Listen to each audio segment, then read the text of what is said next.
happy Thursday. I'm sitting here laughing to myself because just as we went live, all you can hear is Wayne's voice saying, "Whenever you're ready, Lois." And I couldn't stop it. I was like, oh my God. What? Since when can we hear each other when we're all muted? That's really weird. Yeah, it's crackers. Yeah. That's my special ability, that is. Oh, like, oh. So, as everybody sees, we have got a guest tonight, the one and only lovely Barrie John. How are you, handsome? I'm very good. I loved how Tom just looked up at me there. I waved down to Tom as well. There you go. You know, I mean, we've already had a laugh already, haven't we? I promise not to offend anybody else on the show before we start. I don't mind. Right. What about Wayne, Lynn, Tom? How are you guys? Me. I'm tired from work, but other than that, you know, I'm my normal self. You know, normal cheeky self. Normal. You know. And your cock. And your cock, yeah. Just in case Barrie John was like, what the hell? I did wonder what that was. I'm wondering what I've walked into here with Wayne asking you, anytime you're ready, Lois, and then Tom's cock. I mean, you have a whale of a show.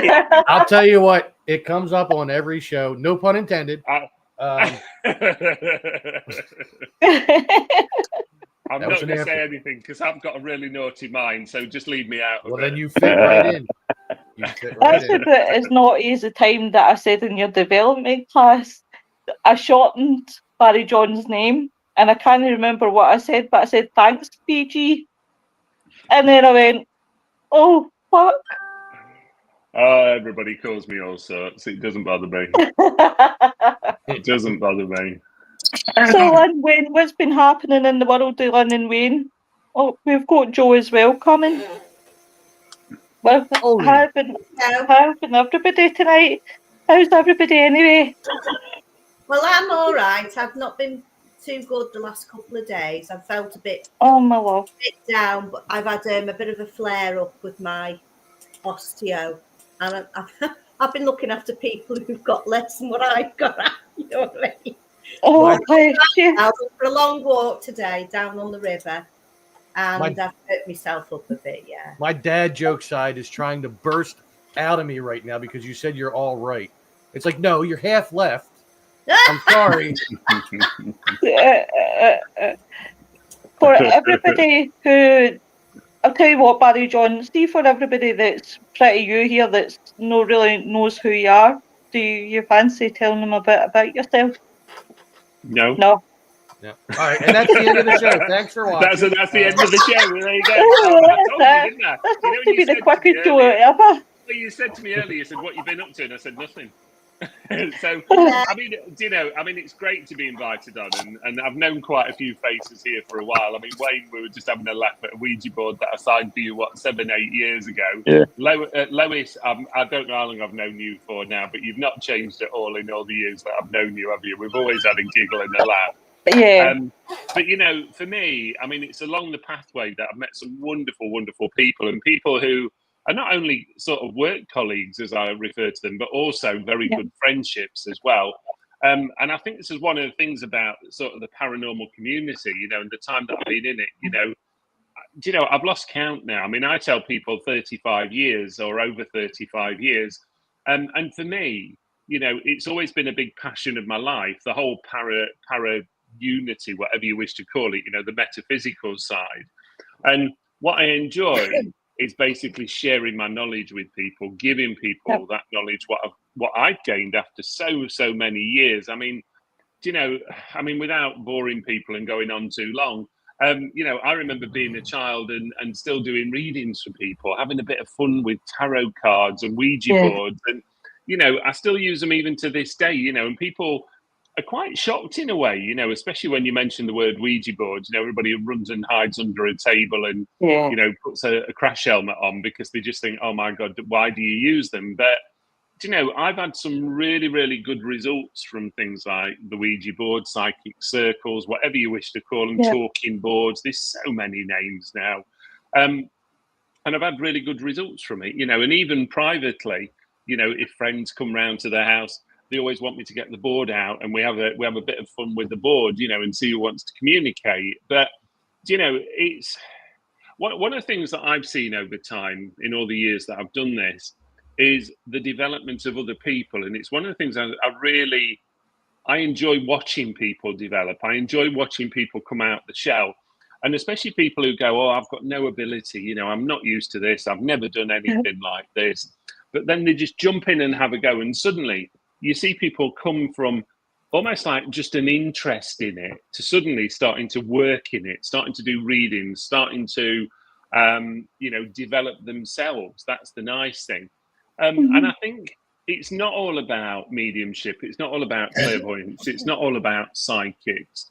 Some people just want to develop that paranormal interest, and see where it goes. And, one of the things I've always said to people about the paranormal, it is the unexpected. You just don't know what's going to happen with it in whatever investigation you're doing. But, I've had a lot of pride really in being able to travel around, or not just over this country, but around the world, as far as, America, South America, Middle East, Europe, and it's something I've loved, and it's one thing that's always reassured me. And I've always said this at any of my shows is, remember, spirit will travel across water. They will go to wherever they need to go in terms of getting a message to a loved one. And that happens on paranormal events with me as well. It's been known that when I've done paranormal events, where sometimes I might feel as though I need to give private messages to people, and if loved ones come through, I'll pass the message on. It's no different in terms of, what we're doing in terms of looking for paranormal life out there, some sort of element of it. That I always tend to liken it in terms of, when you've got a group of people together, you all send out this wonderful beacon of light, and lo and behold, the spirit world see this, and they go, right, there we go, let's go and jump on them, let's go and have a chat, let's see what's happening. Okay. But I know I'm going off of a bit of a tangent here, but this is what I love about you, Barrie John. I mean, the last sort of 25 years for me have all been like in the public eye in terms of television. And it's funny because I was just listening to a live that I'm doing. I'm doing a parami up in Darlington for Kindred Spirit Investigations. Now, I was just watching their live before I come on. And she was mentioning about some filming that I did with Sky TV, which was basically the Moors murders, And, there's so many things I've got involved with, like police cases over the years, and not just police in this country, but police abroad as well. And you touch on some very sensitive sort of areas and topics for people. You just have to be mindful about that in what we do, because, even if I'm doing a reading for people, I don't know what I'm opening up at times in terms of their emotions. I don't know what information is going to come through. And you find this with people. Funnily enough, I did a reading for a gentleman earlier today in Florida. And he was saying, some of the things what I've told him over the years, and he says, I can't believe what you've told me, and he says, I come to you originally as a bit of fun, thinking, I'll just listen to him waffling on, and then I'll go, yeah, okay. But he said, the things that you've told me over the years, now bearing in mind, I've read for him now for nearly 10 years, things that I've told him over the years, he says, when they come to sort of fruition, he says, I'm really quite shocked with it. I don't know what to say when things are coming to fruition, things are coming true, what you've told me. So, a little bit about me. Heavily involved in television. I love it. I love the paranormal world. I love paranormal ghost hunts. I love anything to do with the paranormal. Anything really that is all about proving life after death to people. Proving that there's existence.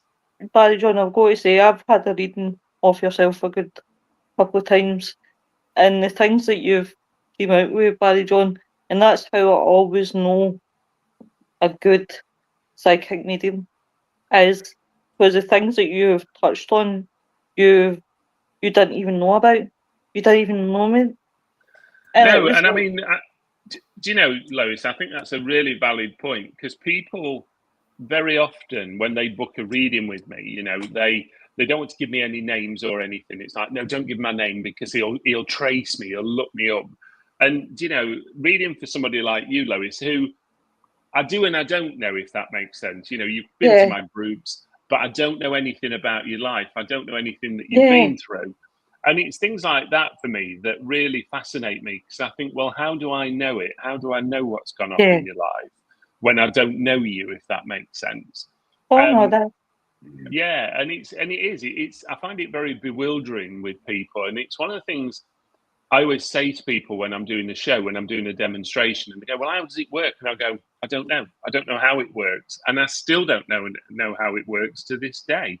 All I know is that somewhere in my mind, my mindset, my energy, aura, whatever you wish to call it, I open up a doorway and suddenly it gets flooded. That's the only way to say it. You know, people are stood there waiting to talk to you, not to me. Yeah. I'll quickly Thing go is, into the comments. Hiya, Nigel. Nigel for the North Pole. Hi, Nicola. Oh, God, it's that baldy bastard. Evening, folks. Sorry I'm late. Was emptying the paddling pool. You can't swim, you dick. Hiya, His paddling pool was full with Jello, and it was in his living room. So It was. But can I just honestly say, Scott, I still think Barrie John's more handsomer than you are, and he looks well for his age. Oh, look you like don't, you've you don't had have to tell me that. Even Scott knows I'm better looking than him. Hey, Lawrence, hey, Iron Fire. Oh, right. Sorry, Barrie John. Tom, you're the best looking. You are the apple of my eye. Hiya, Noreen. Iron Fire says Allegiate is a brand name. I found out talking board is genetic. Hiya, Jacqueline. Laura says, good evening, everyone, and a special hello to both Lois and Barry. Thank you very much, honey. Oh, God, he says hiya again. You got dementia. God's sake, you're here. They're having a bit of a conversation. Laura says, my cat went missing and Barry told me where to look and I found them. Even that gave me shivers.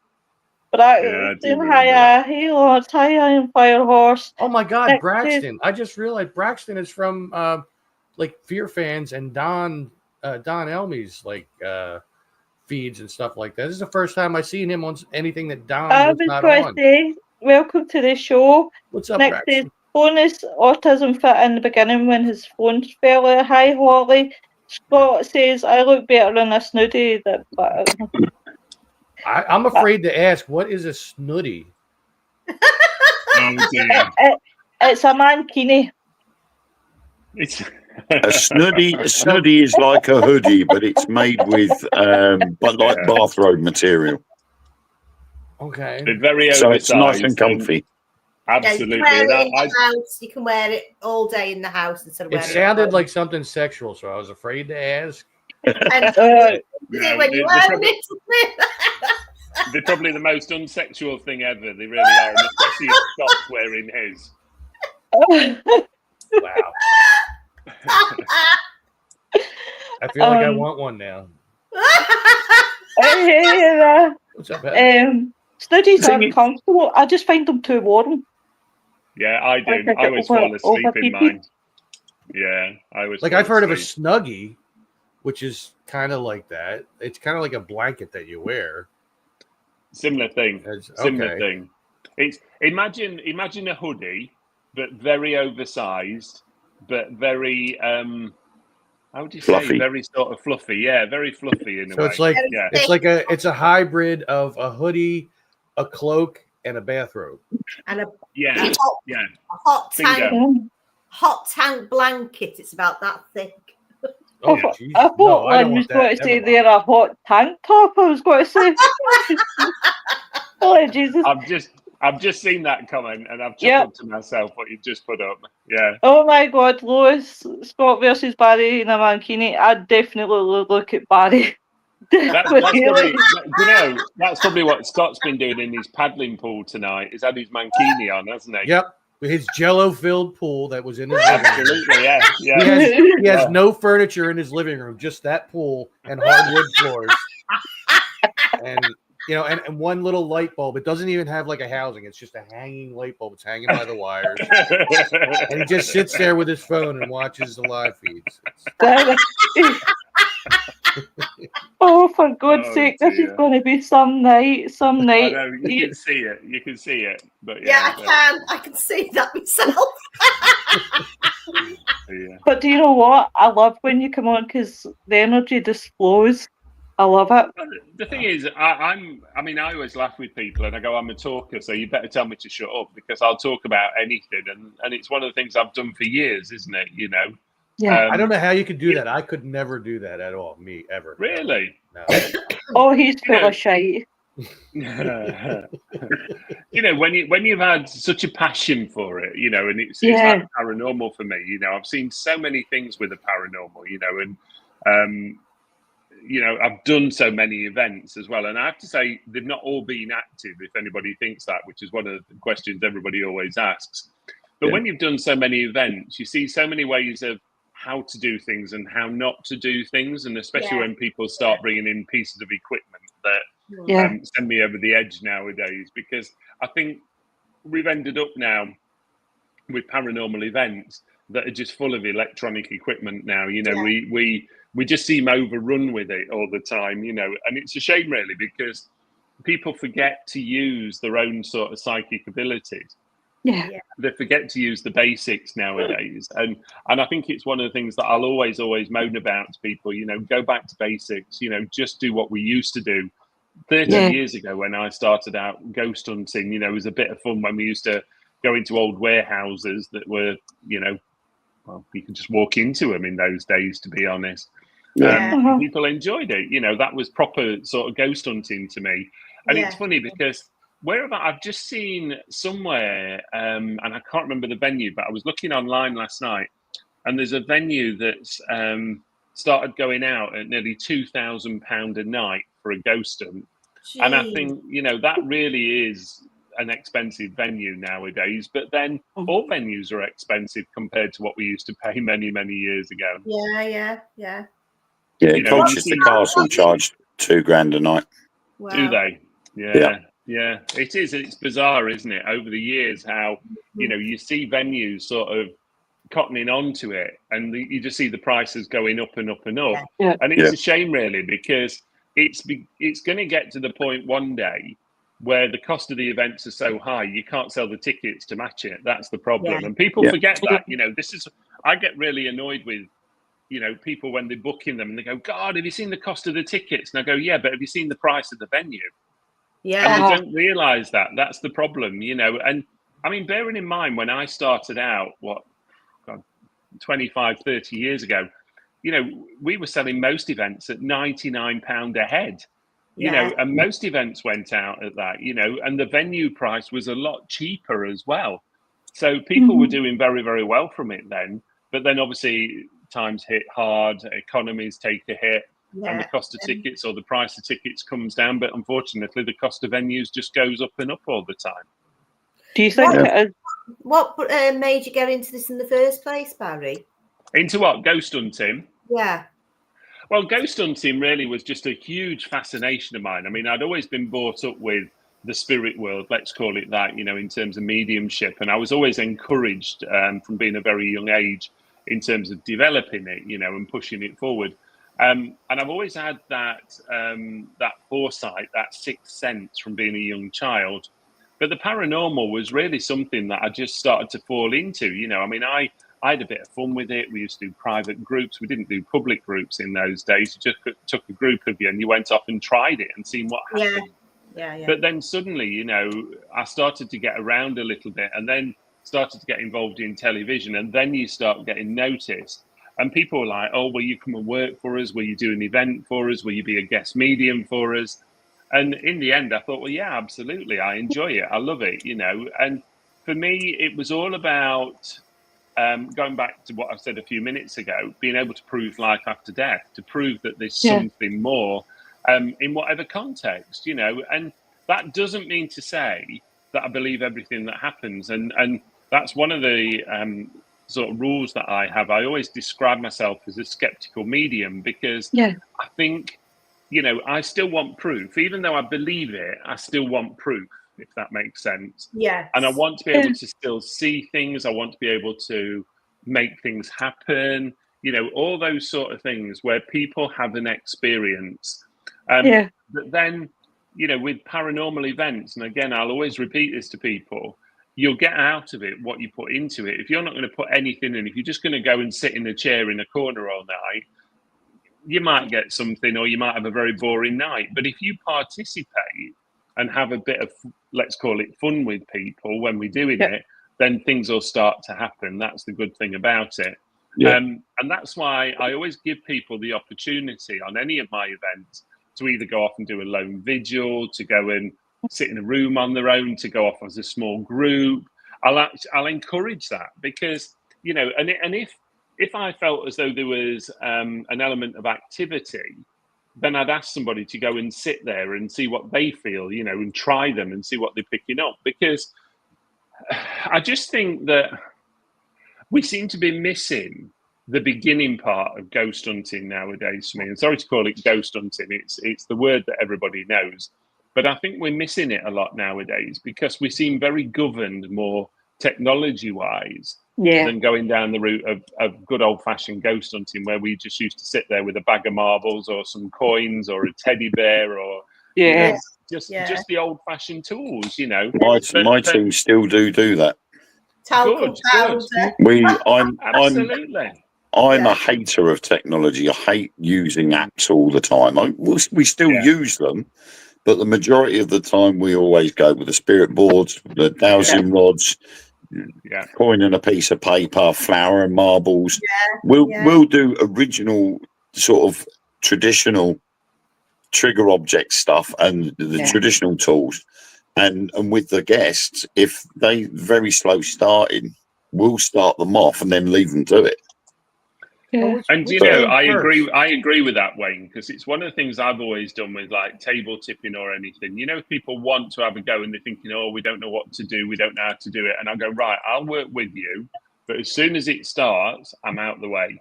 Let them get on with it. Yeah, let them. Absolutely. They feel like they're in control, then, don't absolutely. they? Absolutely. But that still doesn't stop me linking in and giving a message from it. Yeah. So even if I wasn't touching the board or the table, whatever, I would still link in from a distance and go, right, I know this is a female, I know this is a male, I know this might be a loved one for somebody, or I know it might be somebody connected to the building. And I think, you've got to encourage people to get involved on any sort of paranormal event and to have a go with it as well. Yeah. Definitely. And it encourages people who have never done investigations before, it encourages them to then come along, because they'll know, right, well, if I come along to an event, I'm not going to get judged. So people are, because they've never done paranormal before, so it's always good. And know what I always admire about you, Barrie John, I always do. I would love to have your confidence, because on a podcast, doing a live, that's fine, but to actually stand in front of people, like loads of a room full of people, it's like. But I've got to tell you this. I mean, when I was at school, I was the most unconfident person in the world. I really was, and it was only the career path that I took that meant that I had to talk in front of people. That basically meant I had no choice, and my career helped me get my confidence to where I am now. Because if you'd have said to me when I was at school at, 15 years of age, you've got to talk in front of an audience of 1,000 people, I'd have run a mile. Whereas actually now I think, oh God, yeah, I can do that. That's just dead easy. So talking to a group of 30 people is not a problem to me. It's when I get a group of 1,000 people where I'm excited and I'm buzzing, because, and also I always encourage participation. So I'll always encourage questions. I always encourage people to ask me things, because I remember when I was starting out and there was nowhere to go. There was nowhere to go at all. You couldn't ask for advice as such, because the groups didn't exist. Even locally, even I remember, people and directing people to my local spiritualist church when they were starting out, because really it was the only place where you could go and get some support. But now, we've got a lot of people like me who do their own development groups. I've done face-to-face groups, I've done online groups. And I think it's not only about developing the individual's ability, it's about developing the confidence as well, and giving them the confidence to sit and talk and to talk out loud to people as well. Yeah. You know, one of the biggest fears of people, and I think you said it, Wayne, a few minutes ago, people are scared of getting it wrong. You know, they're scared of getting it wrong. They don't want to call out in a video because they might be wrong. They don't want to give a message because they might be wrong. But my comment is, but what if you're right?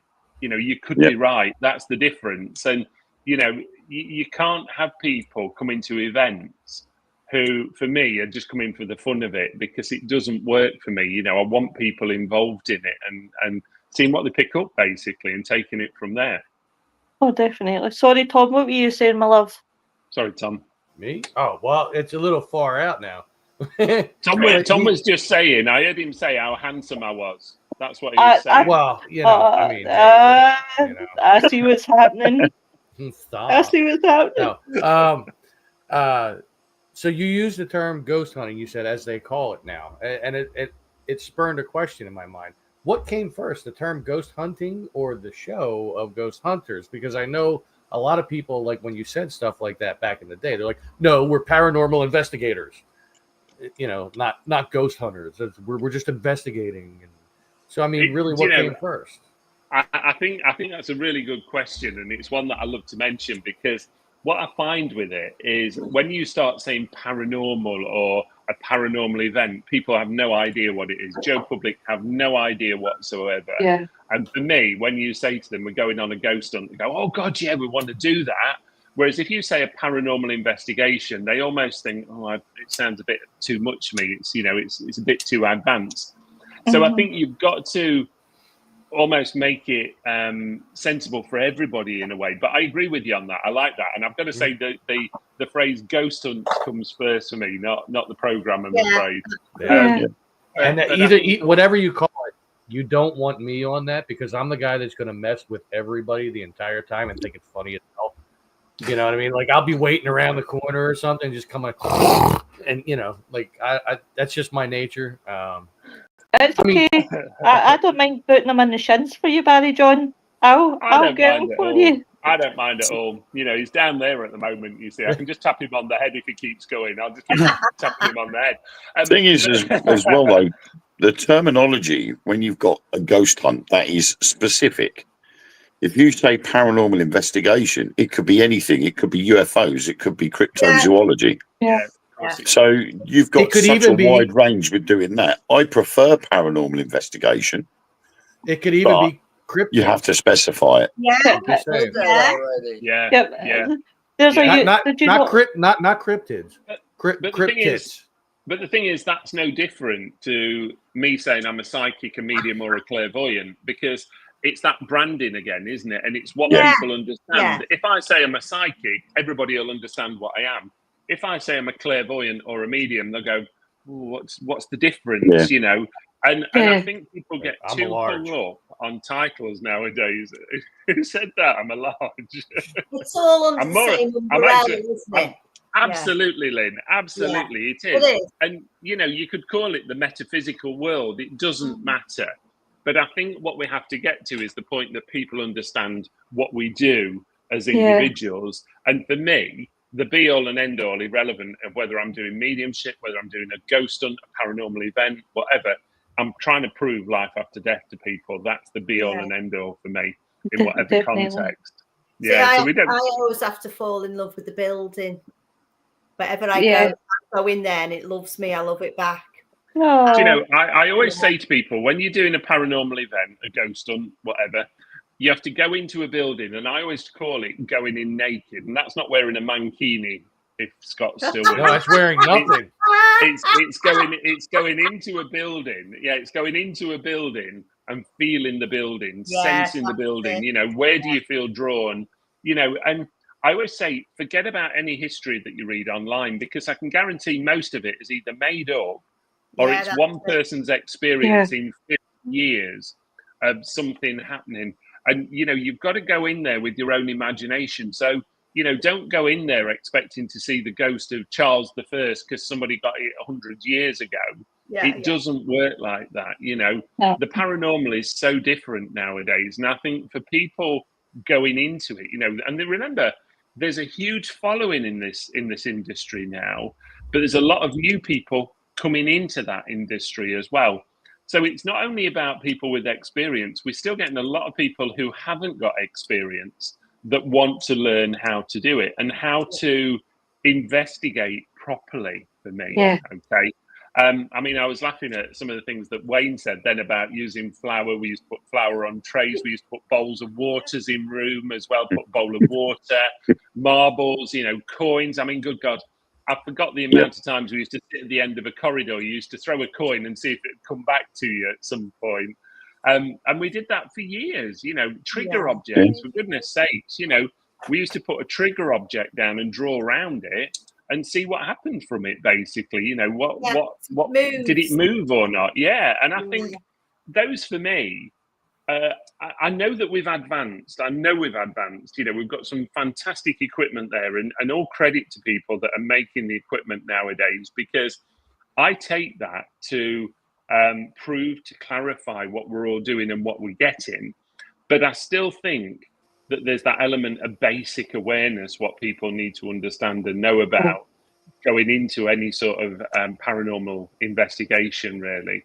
And over the years, I mean, God, I've done some amazing venues that I would never have probably gone to if I hadn't done a ghost hunt there. I remember doing Margam Castle in Wales. Loved it, absolutely loved it. Ruthin Jail, probably not far from you. It's amazing. Beautiful venue. You've got so many of them. Denbigh Asylum. And there's hundreds of these fantastic old buildings that you would never ever see anything of. And that's only in Wales, for goodness sakes. There are so many more around the country. And you've also, I mean, we did an event at Newstead Abbey, where I work, Newstead Abbey, a couple of weeks ago, probably about a month ago now. That's the one with Jacqueline. Yeah. And I mean, we had people travelling 2 to 3 hours to come and do an event with us still, even to this day. Yeah. I mean, that's phenomenal. And that's not just me. Please, I don't want anybody to think that they're just coming for me. This is people wanting to go to genuine events. They will travel to genuine events. If they see a group that they like, they click with, they'll travel 3 or 4 hours to get there. They have no problem with that. And it's funny because I went to a physical seance a few months ago of a gentleman that I know. And it was up in York. We had one lady who travelled all the way from Cornwall, stayed over in Bristol, travelled up from Bristol to York to do a seance, which was probably no more than 2 hours long, and drive all the way back. Oh. And that shows you just how much of a following there is in this industry, especially for things that are advanced, if I can refer to it as that. I did an event 3 weeks ago where we had to travel for 3 hours to get to the venue because it was up in Boston, in Lincolnshire. So we travelled 3 hours to get up there, and it turned out 4 of the guests had come up from London. There you go. So they travelled for even longer than us. It's phenomenal, isn't it? Yeah. Going really back to phenomenal. Previous comments that we have made on previous shows, Bristol is another place that is here in the Philadelphia area that is also in the UK. We have Bristol Township here. Like I can get to it in like 10 minutes. So I bet I've got to mention this because now that Tom spoke, you see, I've got to mention this. So I work at Newstead Abbey. I work at Newstead and Welbeck Abbey, which are 2 monasterial buildings near me, and they both go back. Well, one of them goes back to the Doomsday Book of 1053.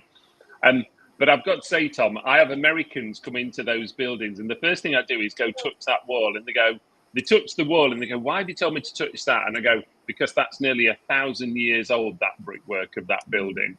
Wow. And they can't get the concept in the mind of how old it is, because obviously for you guys, America is fairly new. It's you've got some tremendous history. Don't get me wrong, but remembering a lot of your historical buildings came from here.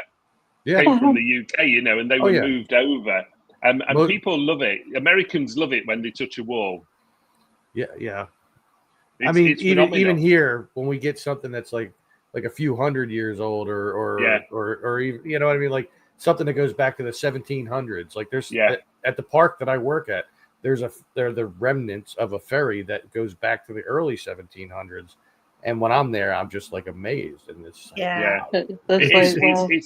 It's phenomenal, isn't it? You know the trace of history nowadays, and I mean, I'm going to be honest with you. I couldn't stand history when I was at school. I hated Me either. it, really hated it. But I do you loved know, it. over time, Mm. I've got I don't know what I call it. I've almost got addicted to history now. You know, I Yeah. love history, Yes. and I love Tudor history. I I love do. looking at all the vicious side of it, you know, things that happen, torture, you know, all this sort of thing. I mean, there's probably a little bit of a kink there somewhere, but Maybe. you know, it's these sort of things that really fascinate me, and Yeah. I tend to find that they almost make sense on investigations as well, because you know, when we're going to some of these places, we don't know what we're walking into at times. We don't know what the time span is. We don't know what the data looks like. And I think it's so important that when you're investigating, you record things that are happening and things that have happened, Yeah. especially names and dates, so that we've got an element of traceability. Yes. And I don't want anybody to think that, for me, I read that before I go on an investigation, because I don't. I'm not interested in it, if that makes sense. It's exactly what I said a few minutes ago. If I'm going into a building, I'm going in and I want it to be my first time walking through that door and going, this is what I'm getting. And this is where, for me, I've found it really difficult when I film shows, that, you know what it's like when you're filming something, they're not bothered about the content. What they're bothered about is, what does it look like? And you know, I've done investigations for filming when they've been filmed, and I've walked into a room and they've gone, no, you're going to have to walk out and walk back in and do that bit again. And I go, but it doesn't feel the same now. Yeah, now it's scripted. Yeah, you took the edge off it, haven't you? Yeah, you know, and it's a bit like if I'm working with people and I'm going, right, what do you pick up? And they go, oh, it could be a male. And then you go, well, are you sure? And then they'll change it to a female. And I think, well, no, you said a male first. Are you really sure? And then they're like, all right, now I don't know what to say. Yeah. And you see, that's the problem with mediumship. And that leads into the paranormal as well for me, because if you're not careful, you can easily change data and you can change information that you're picking up. And that's no different to me doing a private sitting for somebody, or I'm doing a full audience demonstration. It's almost when you let in here take over, the mind, the imagination take over, and suddenly you see people creating things or inventing things that actually aren't even there. It's like the whole power of suggestion. It's like you're telling yourself, when you're going out for an investigation, I'm going to see 20 ghosts, and then when you're doing the live, it's like, oh, there's a ghost there. Oh, wait a minute. Do you know, I remember well, a good few years ago now, and you probably all remember this, on iPhone brought out a Ghost Finder app on the iPhone. Yes. Oh, it was the biggest bane of my life. If I could have took everybody's phone off them and thrown them in the sea, I would have done. Because it drove me spare, because somebody walking around with an iPhone going, oh my God, there's a ghost here, look, it's blipping, there's a ghost here. And I'm thinking, oh my God, this is just making a mockery of what we're all trying to do here. And I'm sorry, you know, I am a grumpy old man now. You know, I'm probably even more grumpier than Wayne. I think you're telling me lies. You were never grumpy. I am. Actually. I'm getting there too. I'm getting there too. Exactly. Yeah, especially with grey in the beard. That's what does it. You see, me and Tom know what it's like. You see, but you know, I really get frustrated. Oh my God, he spoke. Do you know what? I didn't think Joe was real. Someone replaced the batteries. No, he's lovely. He's lovely. He is. He's just quiet. You know, it does frustrate me, because I just get frustrated, not for me, but for the people, because I think you've just spoiled your whole night. Yeah. You know, you've spoiled your whole night. Yep. Oh, come. Sorry, Barrie John. Ironfire says, a shoddy for wearing at the underground hobbit brothel. For your some women. Hello, Sarah Tracy. Laura says, come live with me for a week then. You'll wear a sniddy Lois. Oh, definitely. Hell no. Ironfire says, I have a big fluffy hoodie with a big pocket on the front. It's called a pump. to laughing. But actually, hi, Humongo. Humongo, son Humongo. of the. I thought that, and then I said I don't want to say it because people can be very PC these days. Well, only the people. Son of the naked Bigfoot. Hey, Jason. Lord says, how many people are in the group for $2,000? I can imagine quite a few. Hey, Kate. Hey, Kindred Spirit Investigation. Ironfire, we were ghost hunters when we were kids, or bear hunters, or treasure hunters. Hey, I like that. Jamie. Bear hunters. I like that. Bear hunters. I go on investigations, and it's always the building that draws me in first. I'll have the building. Kindred Spirit Investigations says there is a huge following for ghost hunting paranormal investigations. Our team guests from all over the UK. We're very lucky. I just want to give a quick shout out to Kindred Spirit, by the way. This is Mel. Mel's doing an event, which I'm doing actually, in Darlington, and it's at Walworth Castle. And it's going to be one of these lovely parameets. It's in November. I'm going up, and I'm only there for really the first day, but then I'm staying over into the second. So if anybody's interested, get in touch with Kindred Spirit. That's in Darlington, which is obviously up north from me, in that direction. And get in touch with Mel, but by all means. Definitely. Ironfire says Canada has very few buildings. Lucky if they build one that can survive 50 years. Ghost. Hey, Kevin Care. Mark. Hey, Mark. Hope you're well. Having a sneaky listen at work. That's more than good. Hey, William, how you doing? When you go back to the prices of places, when I was working with Most Haunted, I managed to get us into Colchester Castle. Now, they originally wanted to charge £2,000, until I turned around to them and said, no, it's for a public investigation. And they downed it to £1,500. But the funny thing was, the insurance, the public liability insurance that they demanded we had, would only cover us for 30 people. And I turned around and said, how can you condone £1,500 divided by 30 people? It's ridiculous. And in the end, it was taken out of my hands. They charged £85 a ticket. Jesus. And they upped the insurance to cover for 90 people. Wow. And they got 84 people turned up. Yeah. Do you know, I did a program called Haunted Leeds. We filmed it, obviously, in Leeds. And one of the venues we used was Temple Newsome.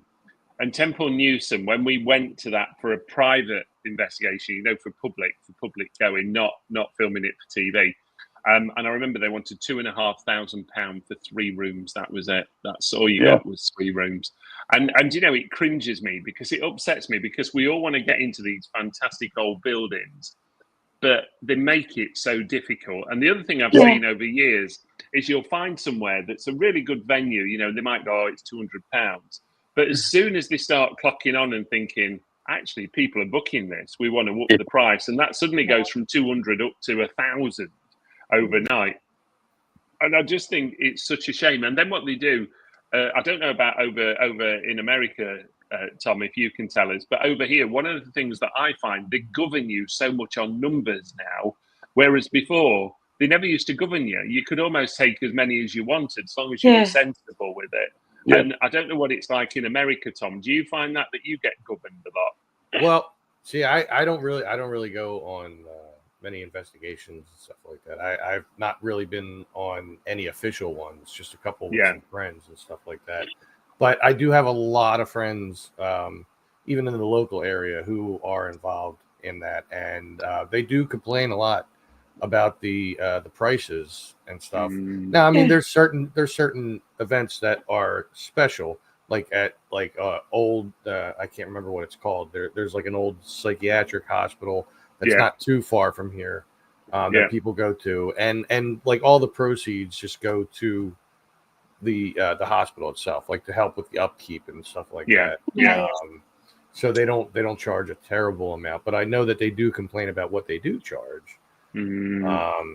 And when it comes to hotels that are in collaboration with that, of course, they're going to, the more people that they're going to get, the more they're going to up the price, because they know that there's going to be a cap of how many people are going to come. Yeah. But And that's why many people don't like with these places, because really, who's got the money these days? Sorry, guys, I knew this was going to happen. All right, we've got 15 more minutes. So by the end, I'll be like, I mean, we've had that problem with when we've been filming for Truth Beyond Paranormal. You know, we've been going around to places and saying, "How much do you charge?" And they go, "Oh, well, we'll do you this, this, and this for £300," and it would be like, "Right, okay, but that's only a quarter of the area that you've got. We're going to try and do this to promote your venue, not just to paranormal teams, but to visitors during the day as well. So we're going to be putting that out there. So surely can't you come down in price or give us a little bit more access to the rest of the building?"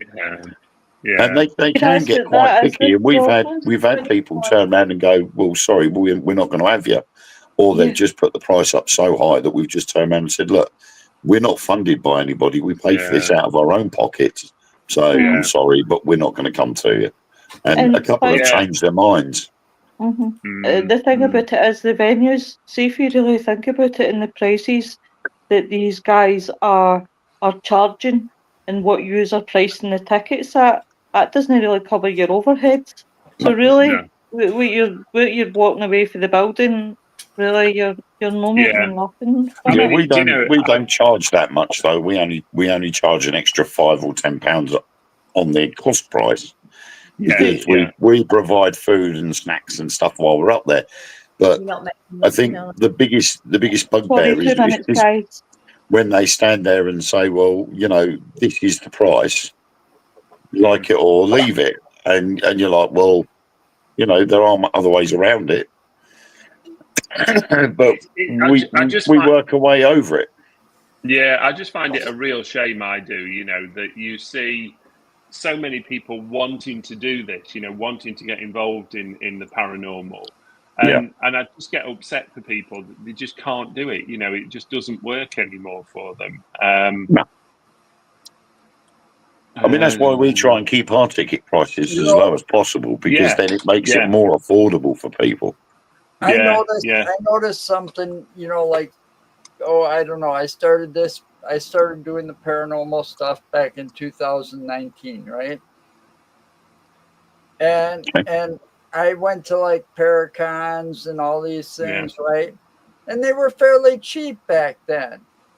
Now it's like, to go to some of these Paracons, you got to dish out $100 a person. That's just to go meet people. You know, look at their little tables and shops and listen to speakers. There's no investigations usually involved. And then these venues that used to charge, you know, so much, they're charging 3-4 times that now. You know, and it's not just the paranormal world. I mean, have you ever looked at concert tickets or wrestling tickets or something like that? Sports alone. I remember I got tickets on my wall, and they still got the prices on them from the concerts I've been to, you know, and like some $10. Of them were like 30, but some of them were like $35, but they were good seats, you know. And now you can't even get into the nosebleed section for $35. We had a venue here. General admission to some of these concerts is over $100. Not to mention how much the food and the beverages and everything cost, especially if you're gonna have a beer. $10 you gotta beer. You gotta refinance your house just to have a beer and park at the place. You know. You know when I used to do weekend retreats, and I did them for quite a while. And I used to turn up on, I think it was a Friday lunchtime, and you'd normally be away sort of Sunday evening, Sunday afternoon. And we used to charge, it was £199. Now, bearing in mind, that included all your accommodation for 2 nights. It included your food, your meals, your breakfast, your lunch, your evening meal. The only thing, obviously, it didn't include was obviously any alcohol. And do you know what? even I wouldn't be then, there. I used to more or less break even. That was it from them. Yeah. You know, but I did that. I think, like what Wayne said, I did that because I wanted people to come and have an experience, you know, just Yeah. to learn something or to pick something up. It's about Whereas, experiencing what we experience when we go out on a Yeah, weekend yeah. basis, isn't it? Yeah. I mean, you know, I remember obviously certain colleges in the UK, spiritual colleges, and I mean, back in the early 2000s, to go there for a week was about £500 for a week. You know, and that was a lot of money then. That was a lot of money, you know.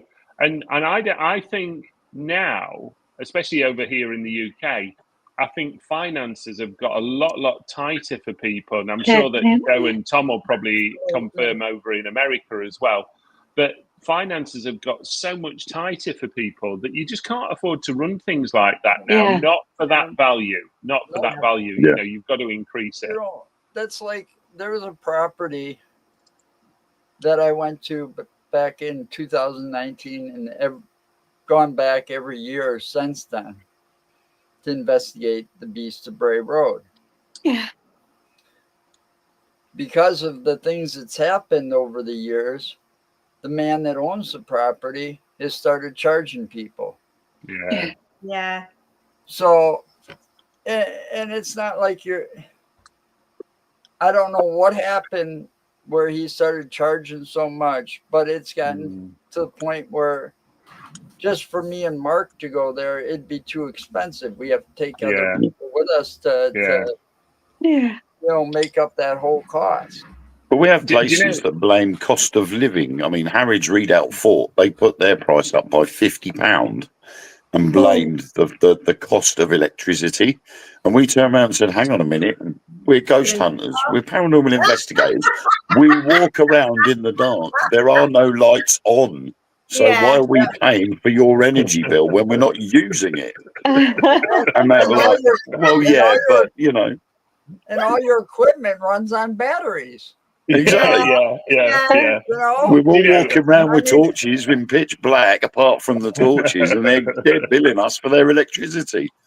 That's the water boiler, Wayne. That's the water boiler. That doesn't surprise me. You know, but when you were saying all about our batteries are charged, people were coming There's to no- go, you know, when you were doing the weekends away, Barry, and 2 nights, and I think even though you don't make any money on that, it'd be like, I always feel like I've done a satisfactory job. Yeah. Giving people either even if there was nothing there, you could talk your way out of that. But it's like it's giving people their experience. It's lighting a bulb in the mind, and it's giving them that step forward. I mean, you think you're not doing anything, but I've still got people coming to me after 20 odd years, thanking me. Talks that I've done or walks I've gone to and stuff like that, because bye, Joe. they've had children. I got children. like 5 minutes. Bye, love. The children loved it. They've never forgotten. I mean, even on like my paranormal nights, you know, if we do a paranormal event, we'll always open it up to small groups. If a small paranormal group wants to come and join us, we still manage them. We still manage them exactly the same. But what I put with them is somebody so I call it supervise them, not to get involved. I don't want them to teach them anything unless they want them to. But I always say you're more than welcome to come as a small group, because I know they wouldn't be able to get into them venues, a bit like what Joe was just saying there. And I want people to be able to get into them. But also, I've got to take on board that this is done under my insurance, my company. So I've still got to govern them somewhere, or I don't want to say govern them, but manage them somewhere, if that makes sense. Because what I don't want is anybody going off and doing their own thing and heaven forbid, damaging something by accident or whatever. Because it's your head that's on the line, because it's you that's the guarantor that these people it's are all going under to your behave. name. Absolutely, and I mean, you know, it's like, I mean, Newstead, you know, we've only just started doing them again at Newstead, which is a stately home, you know, in Nottinghamshire, and it's a beautiful place, but it is a museum. I mean, some of the items what we've got are priceless. I couldn't allow people, because I know what public are like, and I know that if I said to them, "Don't go over the ropes," if they were in a room unsupervised, they'd go over the ropes. Yeah. They'll do Yeah. exactly Yeah. what they want to do, and Yeah, that's a yeah. shame, really, because that means then that I've got to put somebody with them, even just to sit there and go, "No, don't do that. No, don't do that. Don't touch this." And that's a shame because we shouldn't have to do that. But Yeah. as I say, go back to what I was saying and picking up on what Lynn was saying. You know, there's groups that couldn't get into these venues. They wouldn't be able to afford to hire them, or they wouldn't even get into them because they wouldn't allow it. That want to experience it, and I think that's the good thing. You know, I'm more than happy to support any group. If somebody come to me and said, "There's 10 of us, we want to come on an investigation, but do our own thing," I'd go, absolutely fine. If you want me to come and join you during the night, I will do. If you don't want me, that's fine. I'll just stick with the rest of the people. But you know, like Lynn said, you know, over the years, you do things for very little sort of payback in a way, but you do it because you want to help people. And people, again, like what Lynn said, people come to me after all these years and still thank me for what I've done, how I've taught them, how I've trained them, what they picked up from me. And that's what matters to me. That's really what matters to me. It's also very important, isn't it? When you give a group of people a night that not necessarily expect, but they have a good evening, they've gone out there, whether there's been activity or not. It's like any other business or a shop. If you treat the customer well, then they're likely to return. And I've had repeat customers all the time. You know, a fortnight ago in Boston, I had people turn around to me and saying, "When's your next event?" I don't do too many events, but my next one's not until May. Yeah. We're going down to Kelvin and Hatch Nuclear Bunker. Nice, love it. And love Kelvin straight Hatch. away, I'm like, Kelvin and Hatch Nuclear Bunker, we're returning there for the 5th time, I think it is, or I am. And we filmed there for Truth Beyond Paranormal. And straight away, I had 6 people turn around and say, "I'm coming." Brilliant. Oh, wow. Just off of their first event, you know, and they loved it. Yeah. And he's also had repeat customers on his OnlyFans too, by the way. I'm just saying. But that's the important I part. told you that in confidence that I was paying Barrie John. That's the important part. If the guests enjoy themselves, they're likely to return. Do you know, but one of the things that I'm seeing is, and it's more with these, we'll call them the parameets over here, which are really going well now in the UK. You know, for the last sort of 2-3 years, I've been heavily involved in parameets, attending them as a guest. And the nice thing is, we're seeing such a huge following coming back into the market again now. People are bringing younger children, you know, teenagers, adults. They still want to know. And that's what we need. We need that. All of us need that. We need that continual following to keep this industry going. I mean, good God, I've been in it now for over 35 years. There's not many people who have been in it as long as I have now. You know, I know there's others that have probably been in it longer. But you see people, these companies who, that's only an age thing, Wayne. But you see people with these companies, they set them up and they think it's so easy and then they just drop off. They don't continue it then after that, you know. But I think the thing that shows is people that have been in the industry so long, like all of us, you know, and I'm saying all of us, that people got that element of respect for us. And like Wayne says, what's fantastic for me is 6 people have been on his event and said, we want to book on the next one. Yeah. You know, and that's what makes a huge difference for me. You know, it's fantastic. It really is. Credit to everybody, really. Definitely.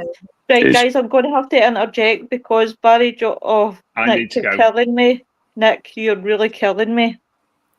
Next just arrived as I'm shutting down the show. What's up, guys? Later every week.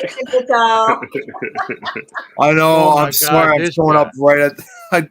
I'm sorry. I'm showing up at the last minute. I had a really rough day today at work, so I just wanted to come on just for a few minutes, even at the least. So it was like. Well, I'll tell you what. I'll see Barrie John off, and if you guys want to stay on with me for a bit longer, because I feel terrible. You've literally, I'm just cutting it, and then Barry's got to go quickly. 2 minutes, Nick. Right. So Barrie John, thank you very much for coming in tonight. You're always welcome. I'm going to be back in your DMs, and I will book you for further down the line. Of course you can, yeah, not a problem Listen, at I know all. you wanted to see it one more time, so here you go. Oh, he has to rise. Meet you, He always Barry. has to rise. He always has to rise to the occasion, doesn't he, Tom? I did it wrong then. Oh, Anyway, do you know what, guys? It's been brilliant. You know where I am anytime. Any of you or anybody needs to approach me, any public, I'm always answering messages, etc. Come and find me at some of the parameets. Come and find me at some of my events. See what we're up to. Follow us on social media, and we'll catch up with you all soon. Definitely. Thank you very much, handsome. To meet you. See you later, guys. You too. Bye. See you later. Cheers, Bye. Barry. Bye. See you, Nick. See you, Wayne. Ta-da, Bye. guys. Bye. Up in there, he's gone. Do you know what, guys? I just love Barrie John. I have got the biggest respect for Barrie John, and I used to do Barrie John's development class. Now that he's gone in next year, I'm just gonna... Yep. See some of the things that Barrie John has taught me and that I've used still down this way of line. Honestly, he's really good. So I will need to get my book out and get him rebooked in some point later in the year, because I know he is dead busy. He is dead busy trying to get a hold of him. Oh, come on, Nikki. What was it? How are you, Nick? How are you, love? I'm actually pretty exhausted. Today was a really rough day at work. That was the reason why I didn't come on for quite a bit. I was resting, and even though I had an alarm, I still kind of slept through it. I guess that just really goes to show it was just a really rough day for me at work today. That's because he was working with Sam. Right. I just felt terrible because literally I went to go up to say bye, and then I was like, I've seen Nick, and I'm like, that's no fair. You can't bring somebody on and then literally say, hey, bye, everyone. Here's Nick. Bye. Even if it's just 10-15 minutes, that's totally fine with me. That's fine. We'll do that. Good to meet you, Barry. Best of luck. He seems to have a good vibe. He really does. He's one of the most down to earth people. You could always go on the Joe show if you wanted to vindicate yourself. Yeah, if you really want to make up an hour in 5 minutes, I'll be popping in there. I got to make Dad's dinner, but then I'm popping in there. So. What's he talking about on the deck today? I have no idea. It doesn't matter. I mean, we don't come up with our own conversations and our own topics when we go into chats and stuff like that. I mean, look at me on here. I'm not a paranormal guy. I come into these chats and I insert different comments, whether they be smart ass or funny or all of a sudden you see my cock or whatever. Yeah. Well, tomorrow, Nick, are you redoing your slideshow?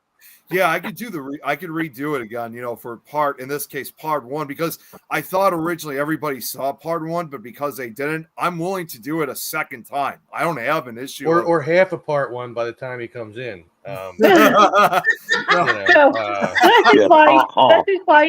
is why I said there was 2 subjects tomorrow, because I wasn't quite sure what was happening. So I put time slips and dimensions, and obviously I've put your slideshow. Just in case you think, cheeky bitch, what's she trying to do? Lois, funny you say that. There is a link. Okay, time slips and portals has taken us back to Nick's part 1. Oh, yeah. I like how you did that, Mr. Seaton. Hey, Andrew, how you doing? However, unfortunately, I'm going to be out investigating with Mr. Gary Fields tomorrow night. Well, I'll just tell that Mr. Gary Fields you cancel. You need to stay in with me. He doesn't want to. He's parking his camper van on my driveway. So it's like you can't escape him. He's just there. I mean, hats off to him. I mean, that's one hell of a journey. He's coming all the way from Liverpool down to mine in North Essex.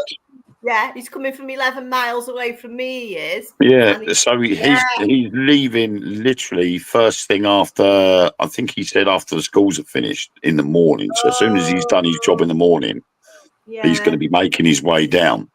And then we're meeting up at the venue. So, but it's going to be a good night because I've wanted to go back to this church for a long time. I was there 30 years ago. and we did a Ouija board in what used to be the altar. And we used. You were like 5 years we old used, when you were there last time, 30 years ago. No, I was almost 21. I'm older than you, Tom. Well, duh. But yeah, we used a Ouija board and a glass tumbler, and the glass tumbler got hot and smashed. So we said, "Now we're going to leave now because whatever it was didn't want us there." So we literally just left the glass, took the Ouija board, and ran. Wait a minute. 30 years ago, you were almost 21? Well, you're 50, aren't you, Tom? Yeah. I'm 51 in August. 20. And I'm 51 in August. Man, so I'm slightly older than you. You must have had a rough life. I think you're getting yourself confused. That was back when you were 35 years old and divorced and living in a van down by the river. No, I was not 35 30 years ago. I would say it's military life that's done that to me. It's a hard paper run. Andrew says, I'm doing well, thank you. That's good. That's definitely good. So that's what I said for tomorrow night. So that's what she said. That's not what you were saying. Well, you said that's what I said, so I said that's what she said. That's come on now, keep up with this. I lost my earbud. Now I can't hear anybody. There we go. Thank God I was cracking the whip at you. Well, I felt something. We're turning into 50 Shades of Lois. Oh, well, you have no idea. You haven't been down in her dungeon. No, I've got a dungeon and then I've got the dungeon. Tom's been in the dungeon because I had to go through the fake one to get to the real one. Can't he behave? You had a facade dungeon, and then beyond it was the real one. I know. I was there. She was frying you up like a fried pickle. Oh, you have no idea. I still got the scars on my ass to prove it. Why do you think I can't wait till Halloween so I can dress my pumpkins up with whips and chains and gag bags and everything? I'm still waiting for time to dress up like Pickle Wreck for Halloween. You know what? I mean, listen, just because I sound like him doesn't mean I have to look like him. I mean, Right, he's like, right, guys, I'm really going to call it in because I'll end up with new voice again. Sure. Okay. Although I got to say, speaking of your voice, it's been really, really good the whole damn show. Yeah. So it's getting better. I know. Don't jinx it, please. No, I'm just letting you know it's getting better. We can all hear it. Yeah. So have faith in that and keep going on. Yeah. I will. You watch. Yeah. Lois will come off the show now. She'll cough and lose her voice. Yeah. See if I do, I'll be knocking your door in Colchester. I'll be like, hello, motherfucker. Well, that's a good job. It's a good job I don't live in Colchester. I live in a town outside Colchester. So. Oh, you asshole. Not that hard to find. Well, they can look forward to Sunday morning when Gary Fields is snoring in the middle of the day in his camper van. Real quick, speaking of people named Gary, that was the guy's name that you had on the show, right? Barrie John. Wait, the Gary Alden, or what was his name? The guy that lives in the over by the Manson murder house that we had on here. Tonight. No. Back. Oh, Tom. Gary Fields. Gary Fields. Gary Fields. Oh my God! You're gonna make me look it up real quick. The dude that lives in the house that was built right next to the Manson murder house that you had on the show. David Oman. David Oman. So he was doing a live feed last week, and I went on there. I said, "Hey, it's Tom. I was on Lois's / Willow show with you," and he's like, he read like part of it. He's like, yeah, whatever. I went, oh, who the hell do you think you are? Oh man, he's messing with this is the owner of This Is Todd's World. Oh, I mean, come on. He like brushed me off. That's a bit How rude. very- You how got very to have them rude. on again because I got to chew them out. I'll be Yeah, like, listen, you when know- I come on your live feed, you acknowledge me, damn it. I've been a subscriber to you for the last 5 years. Hey, Tom, just so as I'm like, hey, you know what? I always gotta make sure that you're watching, of course, and gotta acknowledge you. Listen, I acknowledge everybody that comes on. That's what I got. That's what I got to do. You know. Everybody that comes on my live feed, I acknowledge them. I talk with them. I interact with them. Yeah. You know, Well, I mean, he only had like 20-some people on there. I've been there. Hey, I still keep up with it. I've always described who you are as the most interesting man in the YouTube world. Do you want me to come over there with the notepad and pen, and you can lie down in the physio, the psychiatry chair, and I'll take notes. Listen, it just upset me. Like he didn't even try to understand what I said. He just read part of the comment. Yeah, it was anyway. I'm like, dude, we had a rapport. What are you doing? Do you know what, Tom? Come here. I know what you want. You're wanting a cuddle for me. Come on. Come on. Let it out. Let it out. No. I mean, come on. Man. Oh, my babe. It's like he didn't even know what I was talking about. Like what show? What? I don't. Whatever. Point downwards. But everyone. No, Lois, you don't want him to point downwards. You'll see his cock. Maybe that's why I want my point done.